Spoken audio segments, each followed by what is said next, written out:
Good morning. I am Rachel. It is so lovely to be here.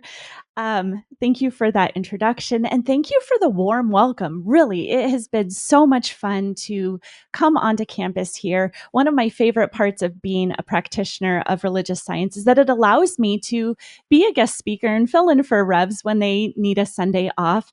It gives me a chance to visit new centers. It's my first time being here and to get to know fabulous people who each one of you are. And there is something very powerful about this whole opening to a message that Spirit has to be that vessel. And it definitely works me. Not going to lie. So, when Rev Jill and I were talking and she shared the theme for the month with me, God's Idea Book, she was describing her practice of having been collecting over the course of her ministry ideas for talks and retreats and workshops, and that she would be pulling from that idea book for the month of August. And I thought to myself, what a brilliant idea. Maybe I should start that. So I went to Target and I got myself a composition book and I titled it God's Idea Book. And then I opened it and it's blank. Facing a blank page, whether in this notebook or otherwise, I'm not going to lie. It triggers about 95,000 different things to me, all which seem to occur at the same time. First of all, nothingness. No hint of direction, no breadcrumb trail of guidance, just nothingness. How do I start? What am I even starting? But also an opportunity to start fresh, to do something new. A blank page is full of infinite possibility because anything can happen. But what if I do it wrong? What if it's actually an opportunity to make a mess and be rejected? What I know is that when I pay attention to what is happening in the present moment, Spirit usually has some pretty valuable insights for me. So today we are going to be with that darn blank page, the new, the not knowing how to start or where to go. I really resisted this, my new friends, like really, really resisted it. I had a big conversation, not an argument, but a conversation with myself about how I really must be the only one who ever struggles with this sensation of the new. Everyone else has all their business figured out and is locked in and certain of where they're going and what they're doing, right? Well, and then a dear friend's job flipped on its head after 21 years of dedication to her organization. And another dear friend's marriage of decades came to an end. And another beloved received an undesirable diagnosis that changed what they had been imagining. What I know to be true is that as certain and permanent and fixed as things may seem to be, they never actually are permanent or fixed. Change is the only constant in life, which means endings are around every corner, which means beginnings are too. These things go hand in hand. Things begin, things end. Blank pages and beginning again are an inevitable and natural part of life. And as we face whatever current ending or beginning might be showing up, human emotions are stirred. Trepidation, uneasiness, resistance, concern, delight, yearning, curiosity, overwhelm, excitement. Other aspects of our humanity get stirred too, because when things are uncertain, like going from what was to what is yet to be, fear gets to work to ensure that we survive. So we generally like knowing what is going to happen or having a sense of control over it. We generally resist uncertainty and hustle towards comfort or linger holding on to the familiar, struggling to let go of what we don't need anymore and struggling to let go of what isn't anymore. The new could be our undoing. Yet to keep doing what has been done leaves something to be desired. So we've got this predicament here. We regularly face blank pages. because life is naturally made up of endings and beginnings. And we cling to the familiar and recreate what is known, because really diving into the unknown is vulnerable, and it could be the end of the world as we know it.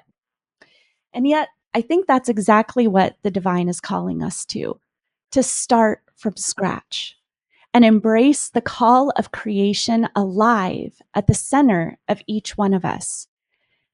In the Science of Mind textbook, our founder, Ernest Holmes, says, God moves upon God.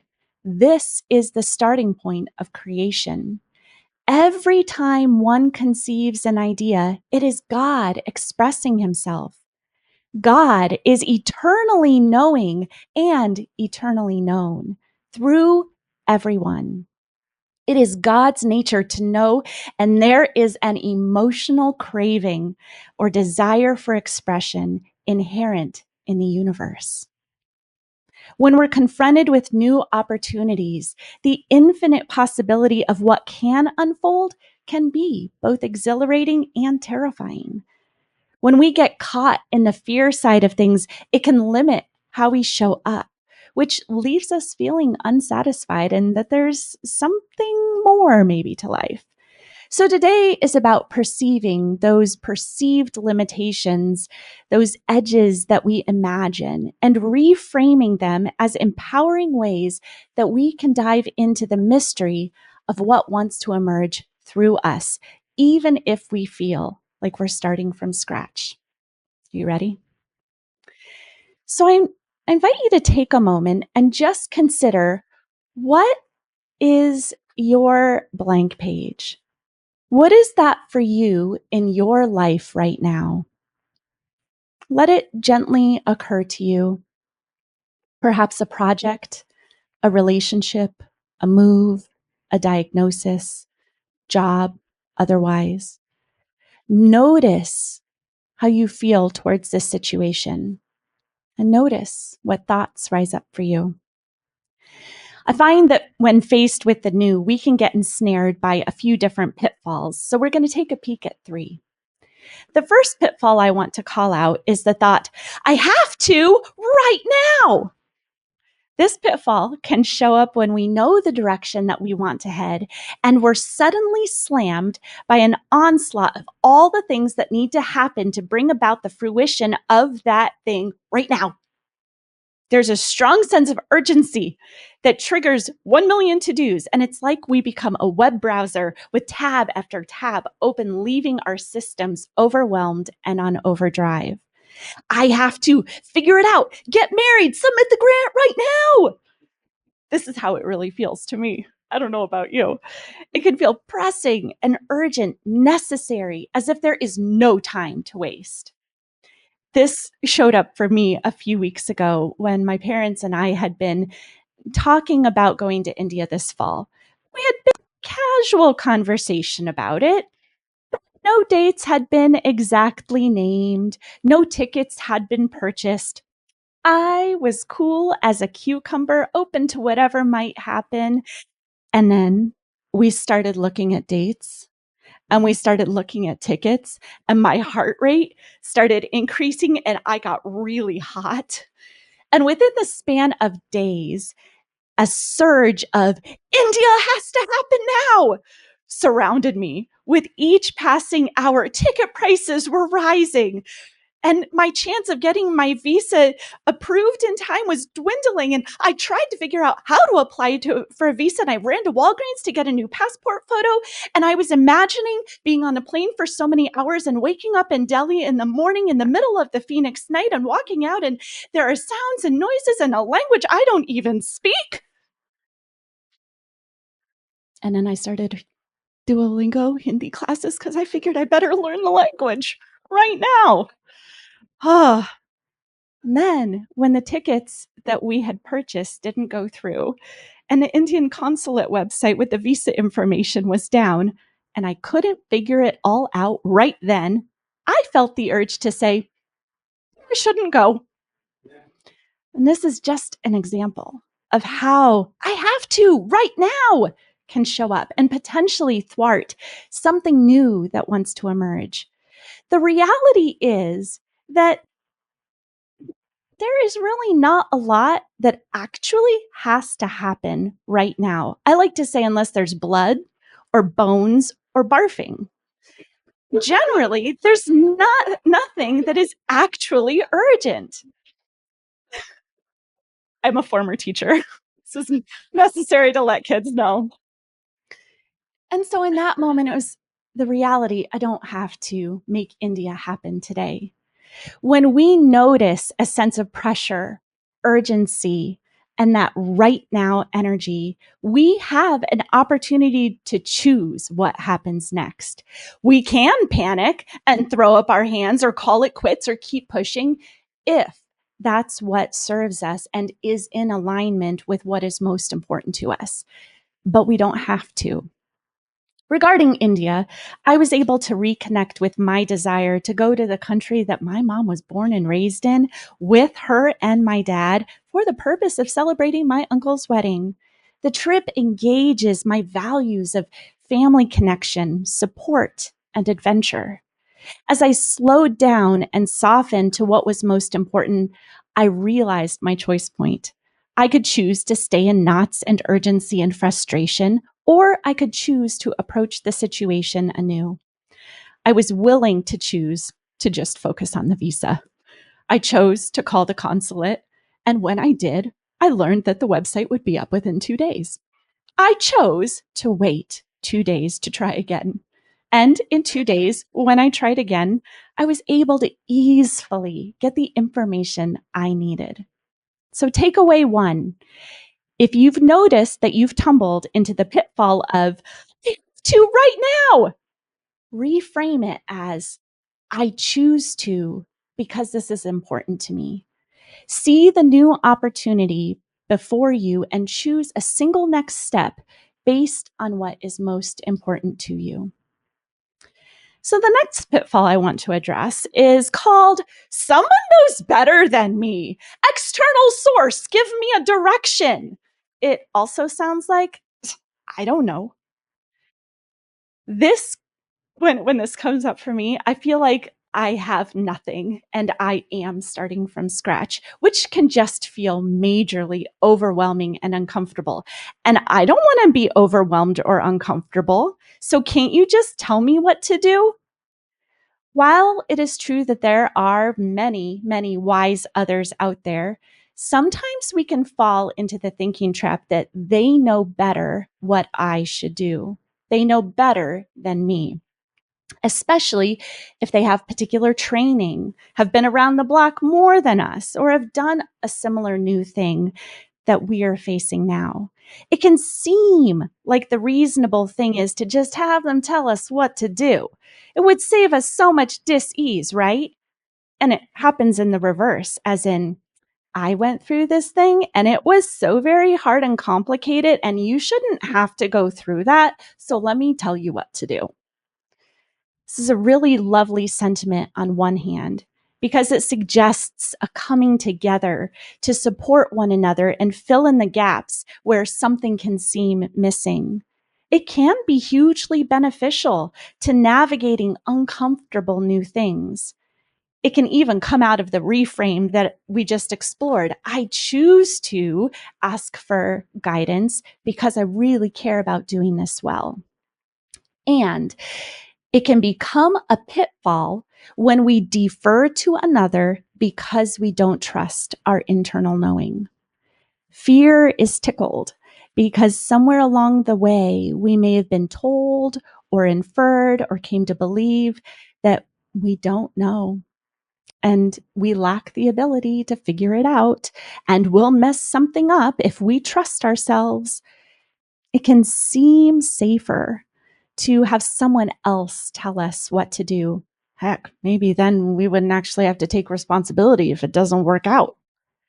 But however you break it down, when we fall into this thought trap, especially when doing something new, we actually end up thwarting the divine. We may repeat a lesson that propelled somebody else forward, but realize it just gets us to another spot where we're still not sure what to do. The invitation is to pay attention to when our peace or progress becomes reliant on what some external other can give us above what we are willing to know within ourselves. When we are willing to slow down and soften, we will find that what we need has actually been available to us through us all along. In coaching sessions, it's common that someone will come in and want me to tell them what to do or what to think.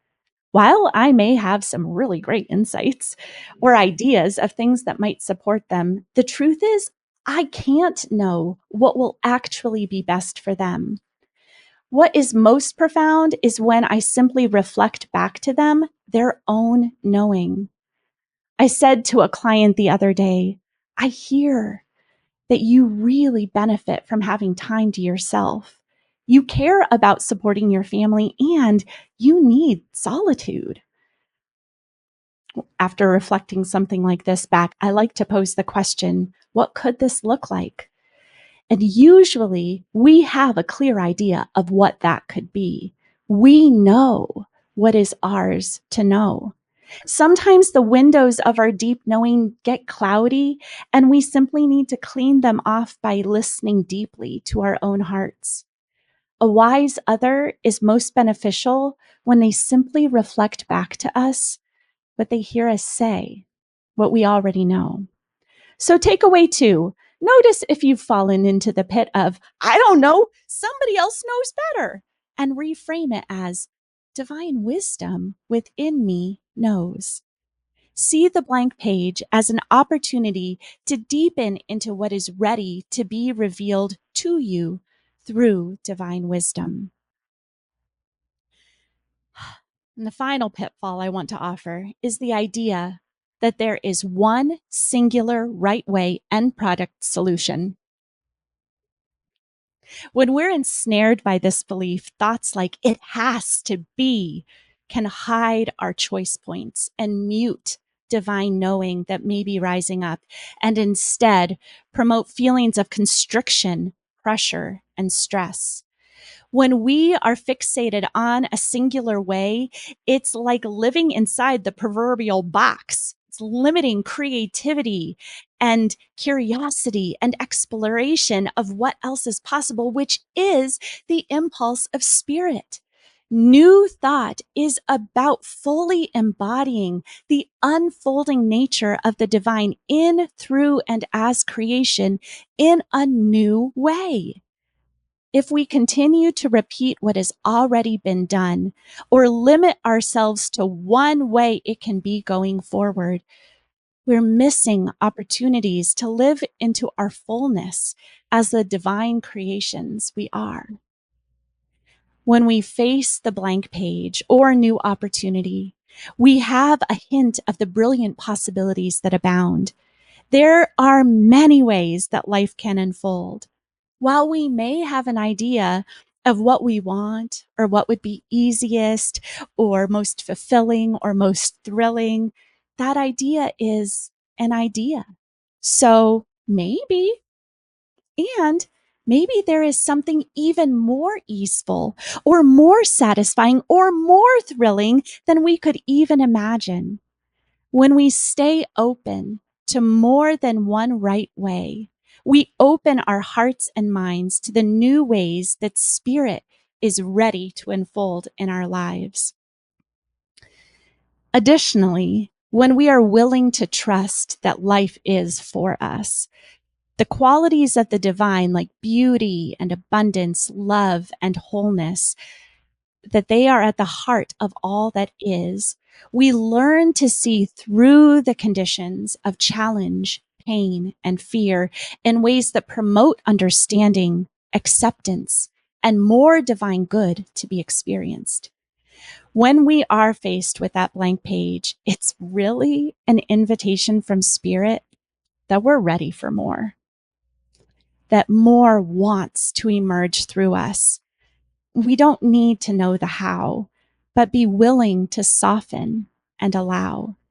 Spirit is infinite and is impulsed to express infinitely, yet it needs our cooperation to do a new thing through us and thus reveal more profoundly the divine infinitude that it is. So, takeaway 3. Notice if you've fallen into the pit of there's one singular right way, and reframe it as there are infinite ways life can unfold. See the blank page as an opportunity to collaborate with that which set the stars in space and makes the caterpillar become a butterfly, and allow that brilliance to emerge through you. A final word from Ernest Holmes. He said, and this is from New Design for Living, regardless of how much we say we believe in God, spirit, or mind, or in the creative power of our thought in the form of prayer, only by starting now, not tomorrow, will we ever come to believe more, to experience the proof of that which we do believe. We have in this moment the choice, the right, and the privilege to either maintain and support any pattern of thought we may have previously established, or to establish an entirely new pattern of action. We must decide either to be as we have been or to start to be what we desire to be. Now is the only time we can ever act. We are each invited to collaborate with the divine. We have the choice, the right, and the privilege to either continue any pattern that we've already got going on, or we can establish something new. And so I invite you to call back to mind that blank page that is up for you in your life right now. And if you're willing, I invite you to just gently close your eyes or soften your gaze while holding this situation in your mind's eye. Perhaps even open your palms in your lap as a gesture of openness. And affirm in your mind, there are infinite ways life can unfold. Divine wisdom within me knows. I choose to take one next step because this is important to me. And then let these words land in your heart. No need to know. No need to know how. Soften and allow spirit to move upon the waters of your heart, mind, soul, to stir you with grace, wisdom, inspiration at the just right time, to see and know with clarity, to lift your hand, pen, foot, voice, to do that which expands love anew and stretches that which is infinite into its greater yet to be through you. And so it is. Thank you.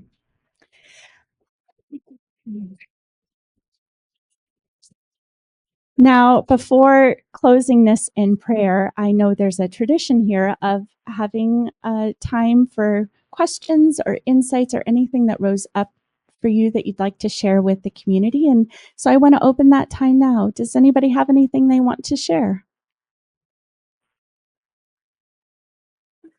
Thank you. Excellent message. Excellent. So thank you. My blank page is retirement, and it's next year. And so I want it to be blank, and I want to do whatever I want to do, whatever. So it was perfect. Yeah, there's nothing stopping me. I have all the choices. And so, yeah, perfect. Thank you. As you say that, I just feel like this openness and receptibility. Is that a word? Readiness to receive. Yeah. Anybody else?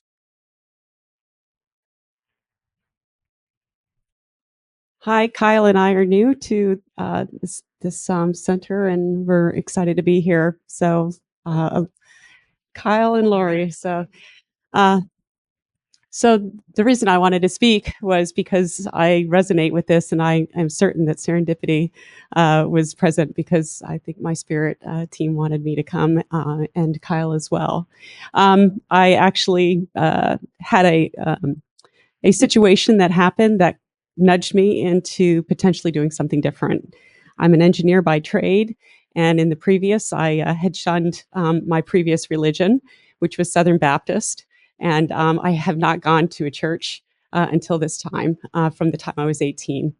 And the reason why that's important is because Spirit is working through me to help open a website to try to bring together all the disaggregated spiritual types out there across the world. So anyway, I just awakened June 30th.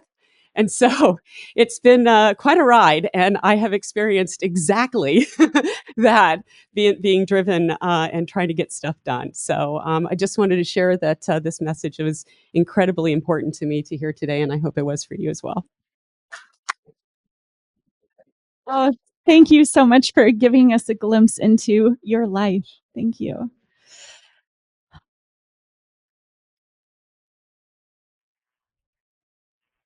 Great message. Great presentation. It's great because starting a new career, it is all about, I've got all sorts of experience and there's new ways they want things done. And so I've been trying to do it their way. And so it's just being, feeling worthy and open and receiving and not trying to make it work. I hear your wisdom. Beautiful. Beautiful. Yes. I'm Cheryl, Rachel's mom. And so I just want to say, when we do slow down and take things as they come, they multiply, just like with your visa, Rachel. You thought, because you thought you had applied for a 3-month tourist visa and you received a 10-year multiple entry visa, which means Rachel's going to go back to India again. This is the way the universe works. It is abundant. When we let ourselves participate with it, crazy things happen. Crazy good things. Yeah. Anybody else? Oh. Oh yeah. No, I'm facing a blank page because I have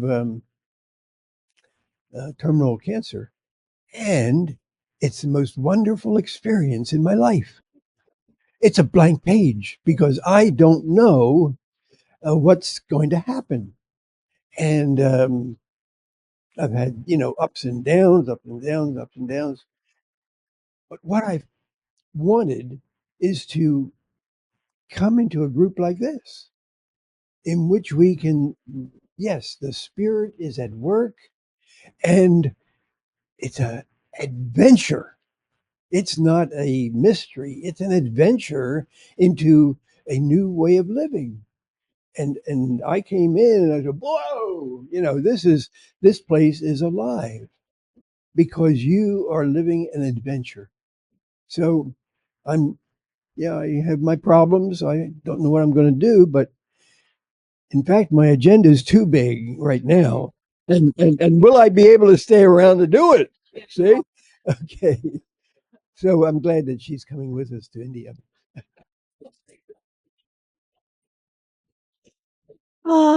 Thank you for sharing. Oh, my friends, how beautiful. So why don't we go ahead and let's just anchor all this good into prayer. Yeah. Oh, and so I just take a breath into this now moment where I know there is only one power, one presence, one infinite mind that is the allness of life itself. It is the inspiration to expand and express, to create anew over and over. It is infinite wisdom and abundance and beauty and good.